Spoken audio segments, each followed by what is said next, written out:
சித்த மருத்துவத்தில் கொடுக்கப்பட்டுள்ள வரத்தை இன்று சித்தம் செய்வோம். விதை நீர் கண்ட மாந்தர்க்கு பிணி நீங்கும். இது முன்னோர் வாக்கு. விதை நீர் இங்கே சொல்லப்படுவது எள்ளிலிருந்து எடுக்கக்கூடிய நல்லெண்ணெய். உச்சி முதல் உள்ளங்கால் வரை 15 முதல் 20 நிமிடங்கள் நீடித்தால் நோயும் பிணியும் சாபங்களும் நீங்கும்.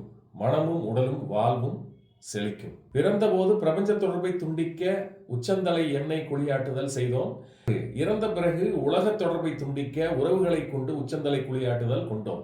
இடையில் ஏனோ எண்ணெய் குளியாட்டுதலை மறந்தோம். அதன் காரணமாக நோயும் பிணியும் சாபங்களை பெற்றோம். எண்ணெய் குளியாட்டுதல் நாளும் திசையும் தரும் பயன்களை பற்றி தெரிந்து கொள்வோம். ஞாயிறு இதயத்திற்கு ஏக்கத்தை உண்டாக்கும். திங்கள் திருமேனி பொழிவு தரும். செவ்வாய் பெண்களுக்கு பாக்கிய விருத்தியை தரும். ஆண்களுக்கு அற்பாயுளை கொடுக்கும். புதன் ஆண்களுக்கு செல்வ நிலையை பெருக்கும். வியாழன் தரித்திரம் தாண்டவமாடும். வெள்ளி பெண்களுக்கு சௌபாக்கியத்தை கொடுக்கும். ஆண்களுக்கு ஆபத்தை கொடுக்கும். சனி ஆண்களுக்கு தீர்க்காயுளை கொடுக்கும். இப்ப திசைகளை பார்ப்போம். கிழக்கு திசை சூரியனுக்கு உகந்தது. வடக்கு திசை குபேரருக்கு உகந்தது. தெற்கு திசை யமனுக்கு உகந்தது. மேற்கு திசை வருணனுக்கு உகந்தது.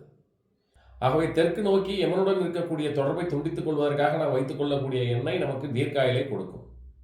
ஆகவே இதை அனைவரும் பின்பற்றி நல்ல உடல்நிலை, நல்ல மனோநிலை பெற்று சகல சௌபாக்கியங்களுடன் தீர்க்காயுளுடன் என்றென்றும் நல்லதொரு வாழ்வை வாழ்ந்திட வாழ்த்துக்களை தெரிவித்துக் கொண்டு மீண்டும் ஒரு நல்ல பதிவில் உங்களை சந்திக்கின்றேன். நன்றி, வணக்கம்.